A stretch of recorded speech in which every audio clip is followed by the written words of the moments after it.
Yo les gars, c'est Mathis Football, on se retrouve aujourd'hui pour une toute nouvelle vidéo dans laquelle on va se faire comme d'habitude le petit point Actu OM. Juste avant que cette vidéo commence, déjà je voulais vous remercier les gars par rapport au dernier débrief Marseille-Auxerre. Bon, certes on s'est fait manger, on s'est fait détruire, on s'est fait laver, mais le débrief a fait presque 3000 vues, 2600 je crois. Donc merci à tous ceux qui ont participé, ça fait extrêmement plaisir. Pour cette vidéo, je compte sur vous voilà, pour liker, pour commenter, partager et vous abonner à la chaîne YouTube. Voilà, c'est tout pour moi les mecs, on va directement partir donc pour ce petit Actu OM. Donc les news partent du 6 novembre, on est le 10, ça fait à peu près 4 jours. Il y a une trentaine de tweets je crois. Donc écoutez, on va se faire ça sans plus tarder. L'OM pourrait être sanctionné après OM PSG par la commission de discipline de la LFP en vue du prochain match au Vélodrome contre Monaco. Des chants homophobes, fumigènes, laser, banderoles. Bon les gars, je peux déjà vous le dire, il n'y aura pas de sanction. Si je dis pas de bêtises, voilà, ça a tourné un peu sur Twitter. Ça a été dit qu'il n'y aura pas de sanction, donc tant mieux. Geronimo Rulli est élu Olympien du mois d'octobre. Rien à dire, super prestation de sa part. On sait que c'était soit lui, soit Pierre-Emile Højbjerg. Peut-être les deux qui sont vraiment au niveau avec Mason Greenwood. Voilà, Rulli répond présent à tous les matchs. Je m'attendais pas à un tel niveau de sa part, vraiment, je m'attendais pas de telles performances. Quelqu'un comme Pierre-Emile Højbjerg, on pouvait aussi attendre, voilà, il vient de Tottenham, capitaine du Danemark. Bon, voilà, à part qu'il sortait d'une saison, il n'avait pas beaucoup joué avec Tottenham. Sinon, on savait qu'on recrutait un taulier au milieu de terrain.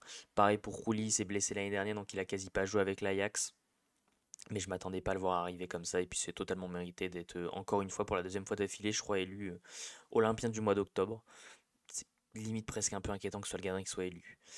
Sorti sur civière à Nantes, Derek Cornelius souffre d'un traumatisme thoracique et devrait reprendre après la trêve internationale.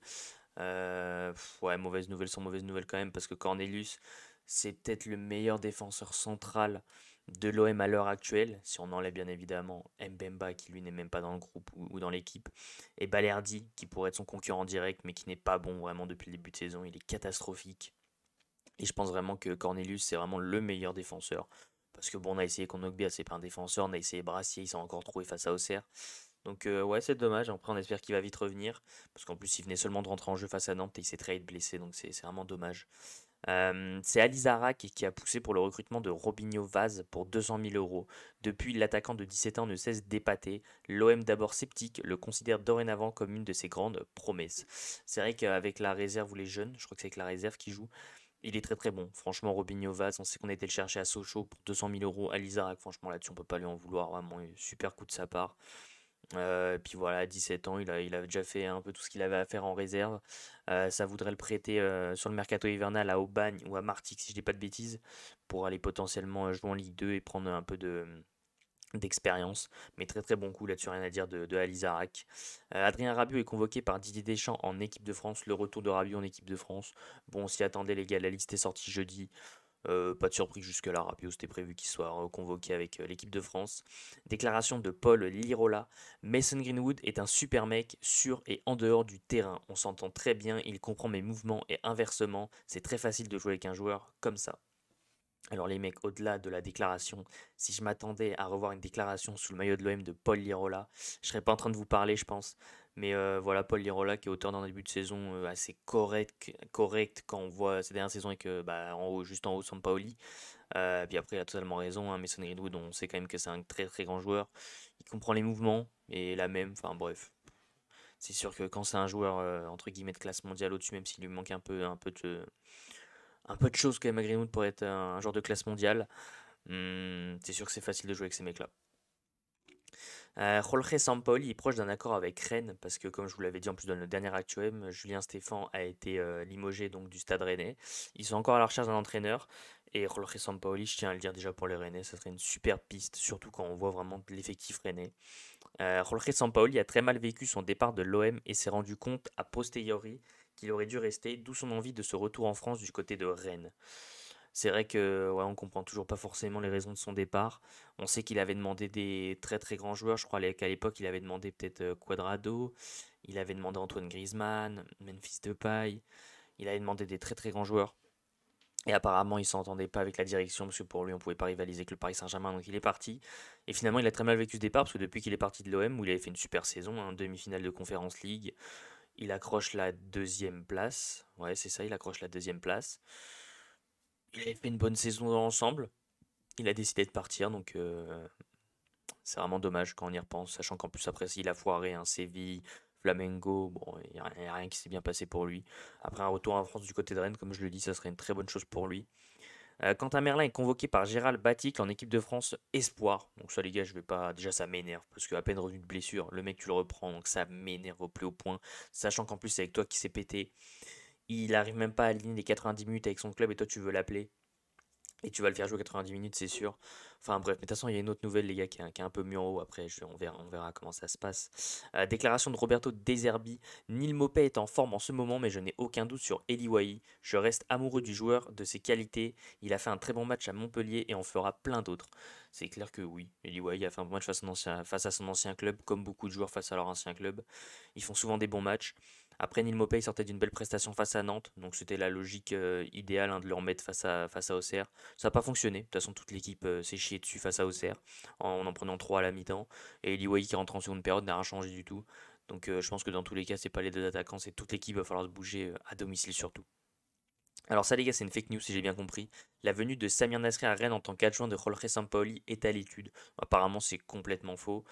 Martigues en Ligue 2 et Aubagne en National 1 espèrent boucler un accord avec l'OM afin d'être des clubs satellites et ainsi pouvoir récupérer des jeunes du centre de formation en prêt pour les faire grandir. Ça serait vraiment une bonne chose parce que c'est vrai que l'OM en fait finalement ne prête pas ses joueurs en fait. On a vraiment cette impression que l'OM, les jeunes, ne peuvent pas monter en équipe première pour prendre du temps de jeu et ne peuvent pas être prêtés. Donc en fait, ils sont dans un entre-deux, ce qui fait qu'à chaque fois, ils attendent la fin de leur contrat et ils partent.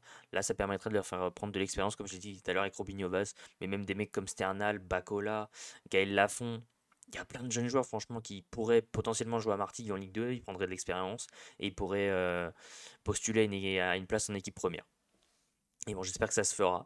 Les mots forts de Roberto De Zerbi après la défaite de l'OM. Je suis prêt à partir de cette équipe et laisser l'argent si je suis le problème. Je l'ai dit à Longoria et Benassia, la responsabilité est la mienne. Je n'arrive pas à donner à mes joueurs ce que vous attendez. Je n'arrive pas à leur donner ce que le Vélodrome attend.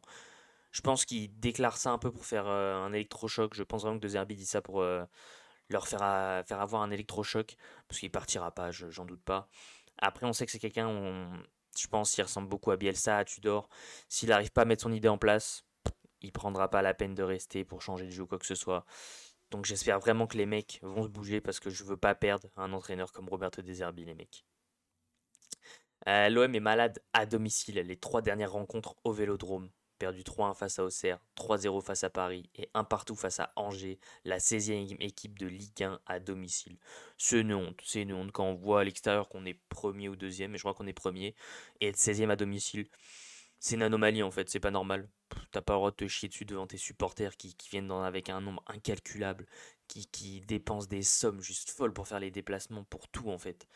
T'as pas le droit à domicile de te faire bouger comme ça, encore plus face à Auxerre. À 3-0 pour Auxerre avant la mi-temps face à l'OM, Ambre Godillon, journaliste d'Azone, a reçu un projectile provenant des tribunes du Vélodrome. Ces gestes n'ont pas lieu dans une enceinte de football. Alors on va le lire un peu plus les mecs, mais apparemment c'était pas du tout un supporter qui a acheté quoi que ce soit, c'est plutôt un objet qui est tombé, qui a remonté sur une bâche et ensuite qui a atterri sur elle, et c'est pas un objet qui a été jeté selon les caméras de surveillance, on le verra un peu plus haut. Relancé à son poste de prédilection face à Auxerre, Lilian Brassier a vécu un véritable calvaire. À la découverte d'un nouvel environnement, d'un nouveau coach et d'une pression nouvelle, il a totalement perdu ses repères et sa confiance en lui. C'est vrai qu'on est loin du bon joueur qu'il y avait à Brest. Il a quitté ce club qui jouait la LDC pour revenir à l'OM et il n'a pas le niveau en fait. C'est peut-être pour ça aussi que Brest l'a lâché. C'est que finalement à l'heure actuelle on remarque qu'il n'a pas le niveau. Le premier but face à Auxerre, t'as pas le droit de mal interpréter ce ballon, mais la tête, mais le pied, mais la main, mais ce que tu veux, mais arrête ce ballon. T'as pas le droit sur un dégagement du gardien de prendre ce but. Tu sais qu'il n'y a plus que toi. Enfin bref, de toute façon les gars, ça c'est dans le débrief. Mais Brassier, franchement, il va falloir se réveiller, sinon ça commence à devenir très inquiétant pour la suite de sa carrière à l'OM. Les dirigeants de l'OM n'ont pas du tout apprécié la prestation des joueurs incapables d'être maîtres au stade Vélodrome. Va falloir les bouger et leur faire comprendre où ils ont mis les pieds. Totalement d'accord, il va falloir leur montrer que l'OM c'est un très grand club, un très très très grand club, et que t'as pas le droit à domicile devant des fois des matchs où il y a 63 000 spectateurs, de te chier dessus comme ça en rentrant à 3-0 à la mi-temps, c'est une honte. Les dirigeants de l'OM gardent une totale confiance envers Roberto De Zerbi. Dans le vestiaire, l'entraîneur italien a tenu le même discours qu'il a tenu en conférence de presse pour créer un électrochoc et bousculer son groupe. C'est ce qu'il faut faire. De toute façon, je pense on doit tous garder confiance en Roberto De Zerbi. Ça fait quoi? Ça fait 3-4 mois. On peut pas virer les entraîneurs à chaque fois, ce n'est pas le problème. Et là, vraiment, le problème n'est pas l'entraîneur, c'est les joueurs. Il va falloir se bouger à domicile surtout. Déclaration de Kevin Diaz. Il y a un joueur dont on ne parle pas assez, c'est Valentin Rongier.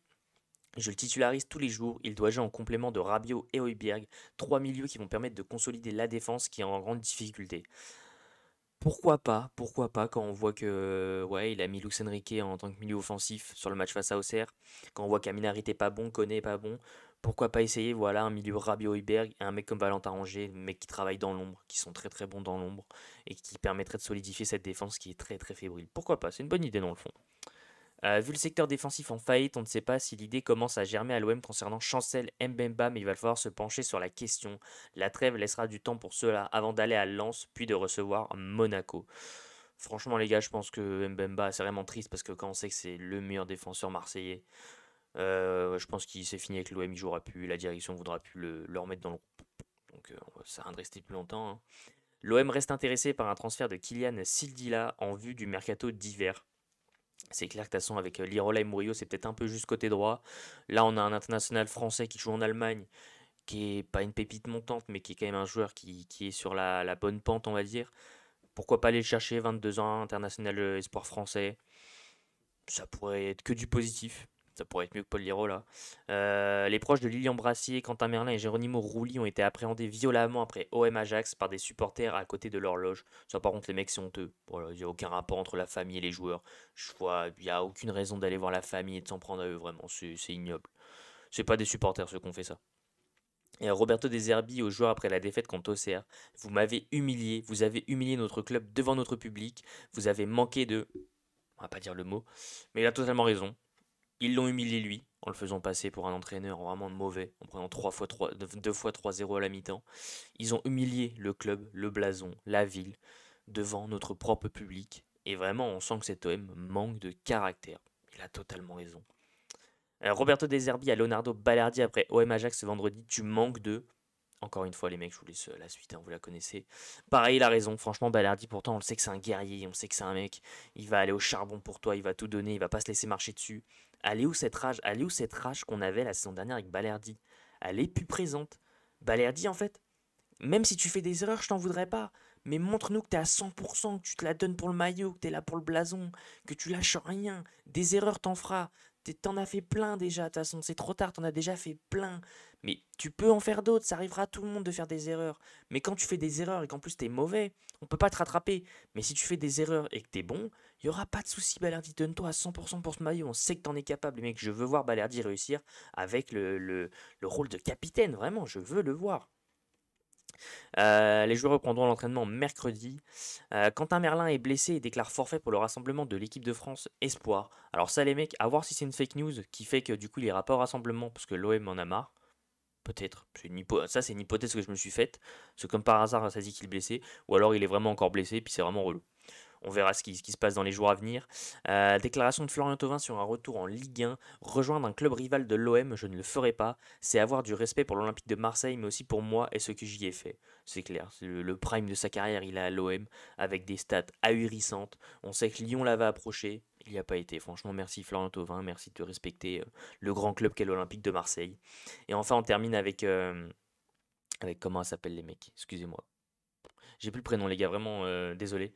Je pense que c'est Godillon, quelque chose comme ça, vraiment désolé, hein. L'OM aurait expliqué, preuve vidéo à l'appui, que le jet du projectile, possiblement une cigarette électronique qui a touché Ambre Godillon. Bah, il était juste là, désolé Ambre, si tu passes par là. Ce vendredi n'était pas un acte volontaire. Celui-ci aurait chuté du haut de la tribune Jean-Bouin avant d'atterrir sur la bâche du tunnel et de malencontreusement rebondir sur la journaliste. Le club s'en est bien sûr excusé. Donc j'espère les mecs vraiment que c'est pas un supporter qui a acheté ça. J'espère vraiment que c'est un malentendu, que c'est quelque chose qui est tombé et qui a fini sur elle.